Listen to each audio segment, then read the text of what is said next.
from your experience, what's the biggest threat facing the West? Well, it's the radical Islam. That's the toughest thing, I think, and the worst threat we have from outside.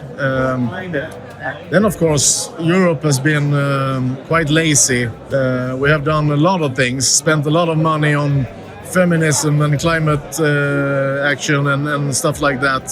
But we haven't built defense, military defense. We haven't built internal defense. We haven't put enough money to police and stuff like that. And that's why we had a lot of problems with gangs and organized crime and Islamism. So that's big issues in Sweden and in Europe today. For people in most of our audience is Australian or Canadian, what experiences has Sweden specifically experienced from the mass migration and the importing of those ideologies? And it is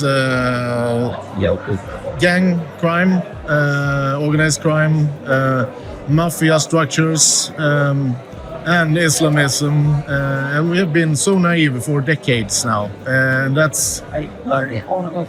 we have a really bad situation. But since 3 years, we have a new government. We're not a part of government, but we support the government, and we are like the motor of reforms. So we have done a lot those last 3 years, and we have 8 months left before the election, so we will do even more, I hope. What are you guys polling? Like 22%. So in Australia, they have, I don't know if you know, One Nation is very similar in ideology. They're polling at about 20%, which is massive as well for Australia. Why is there this sudden shift to populist, conservative parties like yourself? Because of the problems in reality. I think more and more of the citizens and voters, they can actually see what's happening. It comes close to them, close to their neighborhood. Their children are attacked in schools. We have now a debate in Sweden about elderly at elderly homes getting raped by those who work there. Immigrants. It's a lot of things happening, and people realize that we can't go on like this. To those that don't realize, those that are apathetic, what would you say to them, the people that are not awake to these issues? They have to open their eyes.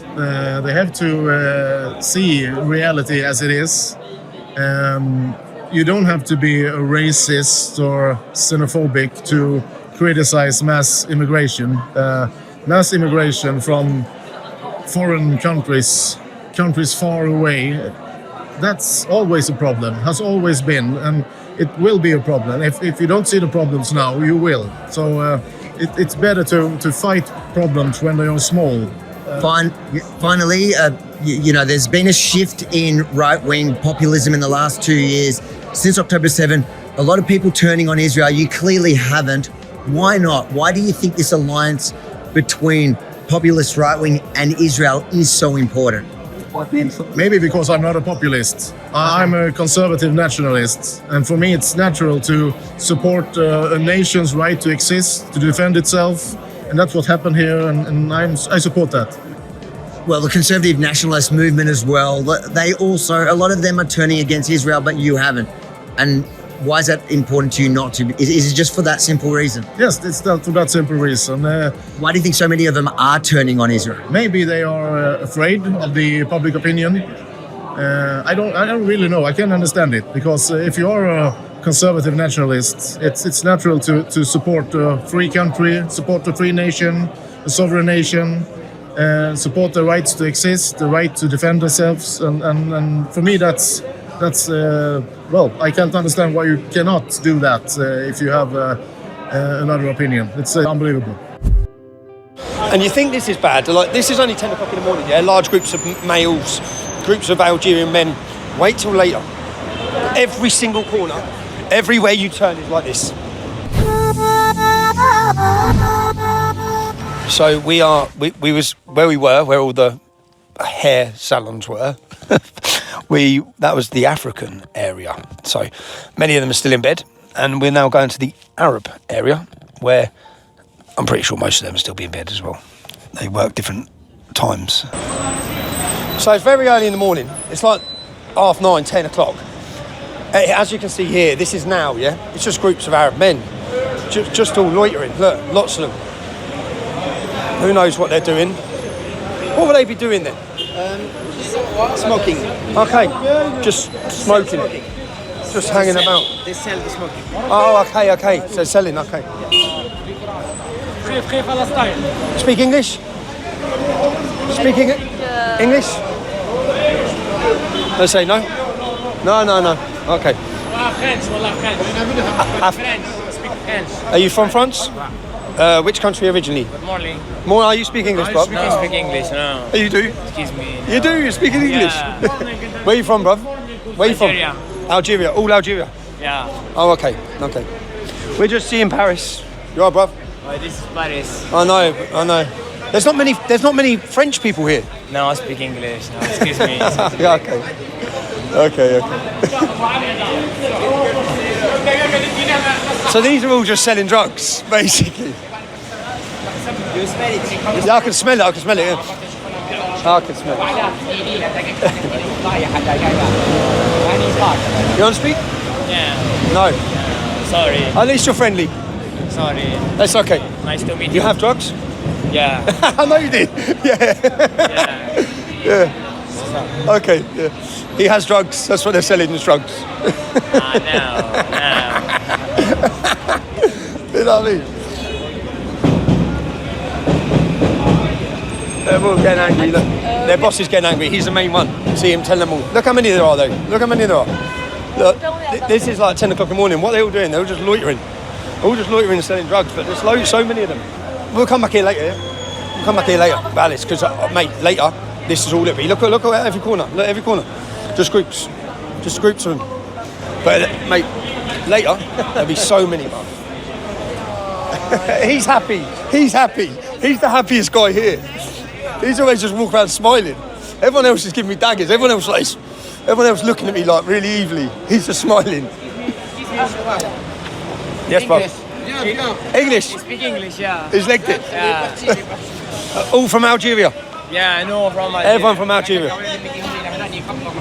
Boss. But you're the boss. You're the boss. Yeah. Are you the boss? The boss man. The boss man. What are you all doing? Look, what are they all just doing?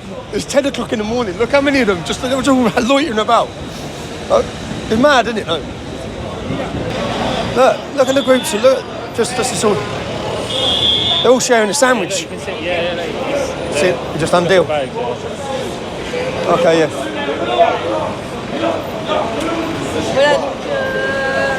Cigarette, no smoke? No, I don't smoke, bro. No, I don't smoke. Where are you from? England, London. London? You speak good English? Yeah, London. You've been there? Have you been there? You've been there? Yeah. No. What's everyone doing? Just hanging. But I just want to point out, it's 10 a.m. in the morning.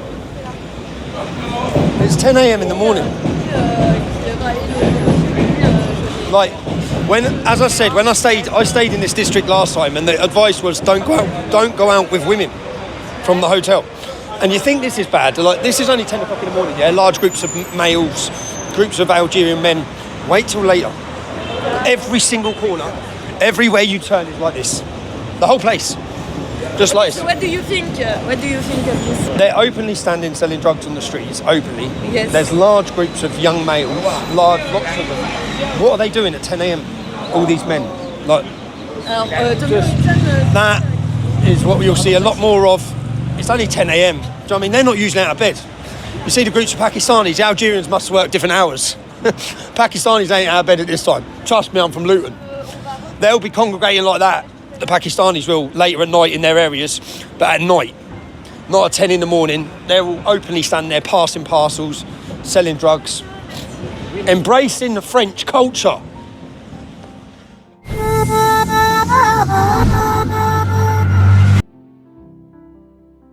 And of course, very much about child abuse. Rupert Lowe's rape gang inquiry currently ongoing.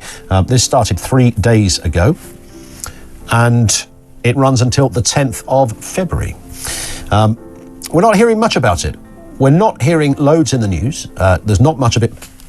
There's bits on social media, but it's not gained, I think, the momentum that I thought it would. Now, I know that it's not being talked about by Rupert and his team until after, and one would assume after they've got some firm conclusions. But there are still people around, thankfully, keeping their eye on what's going on. Let's speak with Samantha Smith, grooming and sexual abuse survivor, who we've spoken to many times before. Samantha, nice to have you with us again. I mean, just on that specific point, I know you keep your eye on this kind of stuff and in this area of just the most devastating and horrifying stories. Are you aware of any reason why it's not a little bit more public, as many of us might have thought? It's the unfortunate reality of celebrity versus working class. You know, the Mandelson and Epstein files release, I think, has really trumped anything going on domestically. And unfortunately, it is a nice distraction. As uncomfortable as it might be for Keir Starmer, it has served as an excellent distraction from the failures that have been going on home turf for decades. And home turf for decades has not been the nicest terrain for what we're about to talk about here, the rape gang inquiry. This has largely happened, Samantha, I think it's reasonable to say, that because of really the ineptitude of our systems that they've had some inquiries, and within those inquiries there has been information which, thankfully we now know. Lots of information, however, we don't know. Lots of unanswered questions. Government saying, yeah, don't worry, we've got an inquiry on its way, but God knows when that's going to happen. And people like Rupert Lowe, the independent MP, said, we're not hanging around for this. We need to get to work faster, and essentially raised 600,000 quid, crowdfunded it, in order to have an inquiry. Now, it obviously won't look as big, but nonetheless, it is set to be rather thorough. What are you hearing, what are you seeing about what this inquiry is setting out to achieve and what's happened so far? Well, you're right in making that distinction, that this is not the government-led inquiry. This has absolutely nothing to do with Labour, nor can they take any credit for it. In fact, it happened in spite of Labour.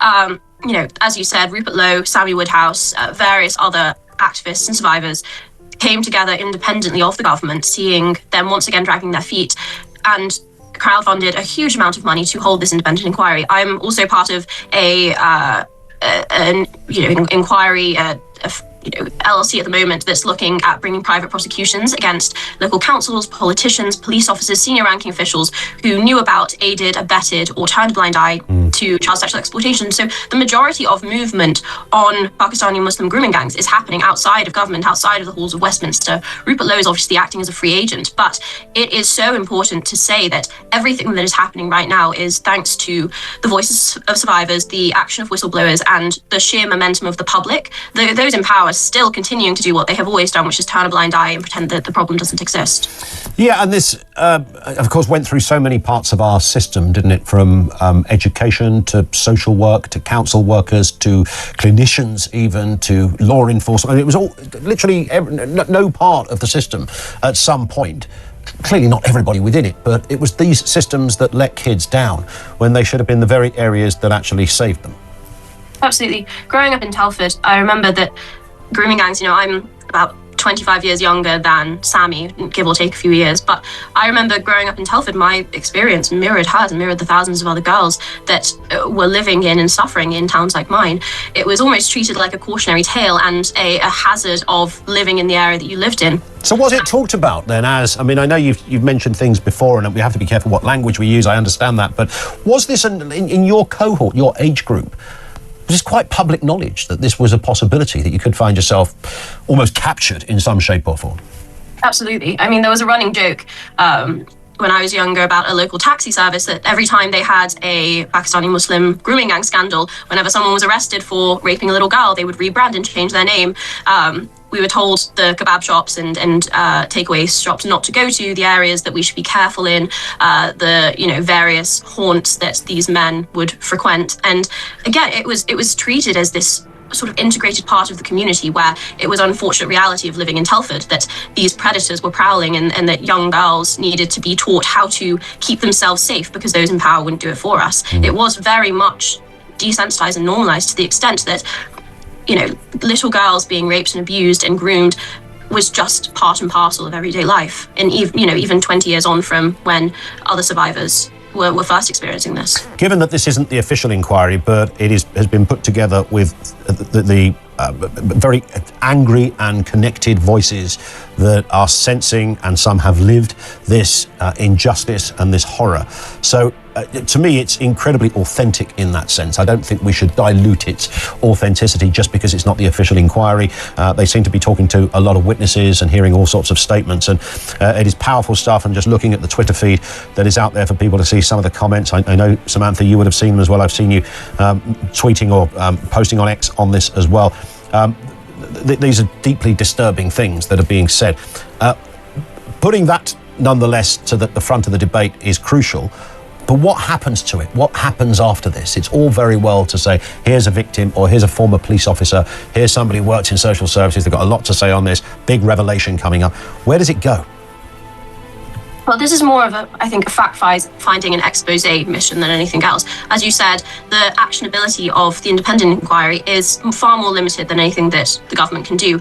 But what it will do is, in an unfiltered way and without the usual pomp and procession of Westminster, put the facts and reality out there. And I think that, if anything, is more powerful than a national inquiry at this point would be, because, again, we've seen before the way that those in power are able to cover up and dilute and whitewash what has gone on. The only times when we've seen real actionable change is when it was independent inquiries. For example, the Crowther report in Telford, that was touted as a model because of its independent nature, because of the fact that there were no punches held back. And so the fact that this is preceding any government action, I think, will make it far harder for them to crawl into their holes and hide away from the scrutiny. Indeed. Well, let's speak again, Samantha. I know there are still another 5 days to go of this inquiry, but appreciate you. Point to people of British or European or part British or part European ancestry who were born in Australia, as I was, finally say enough is enough. I've had enough of being told that my homeland, my birthright, does not belong to me. I've had enough of watching people whose ancestors did not cultivate this land, did not build this land, did not die for this land, telling me that I am an illegitimate resident of my own country. I've had enough of watching the beautiful streets and landmarks of this country, which is my country and mine and your birthright, daily and weekly being sullied, defamed, denigrated, despised, demonized and trashed, and, as the left are so fond of saying, disrespected. You do not have the right to accept my hospitality. You do not have the right to accept my generosity, accept my freedoms and accept my tolerance, and then turn around and spit in my face, literally or even figuratively. You don't, you really don't. I've had enough of knowing that if I send my children or grandchildren to our schools or universities, they will be indoctrinated with poisonous, toxic, Marxist teachings designed to drive them into despair and to drive them into hatred of their wonderful culture, their heritage, their history, and their birthright. I've had enough of switching on the telly to be harangued and harassed about my background, my upbringing, and my beliefs. I've had enough of being embarrassed to say what I really think about the disappearance of the great Aussie larrikin spirit that once thrived in our suburbs, our supermarkets, at our bus stops and in our servos. A community spirit that relied on no more than a wry comment, a thumbs up, or a knowing wink. I miss G'day Mate, I miss She'll Be Right, I miss Rack-Off, I miss She's a Beaut Sword, I miss No Watkins, I miss Ken Oath, I miss Mrs. Gathorps and her hydrangeas and her iced Bobo bickies. I've had enough of not speaking my mind, of choosing my words ever so carefully, of overthinking the potential meanings, of the potential offence my words might cause to some miserable galah.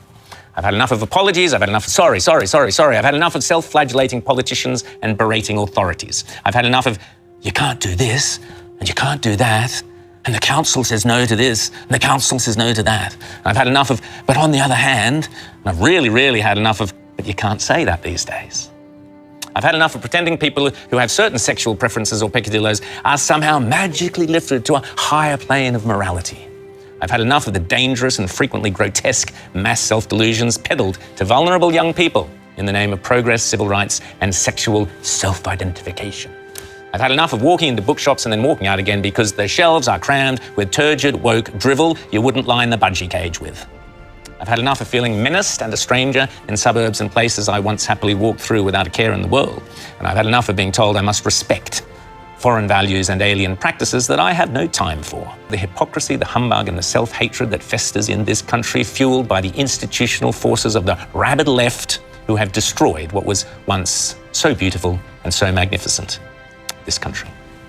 And finally, I've had enough. I really, truly, madly, deeply have had enough of this, every single word of it. This is being funded and it's at the heart of what we refer to as the settler colony. the Australian settler colony. And so when we gather here today in solidarity with Palestine, we say the colony will fall.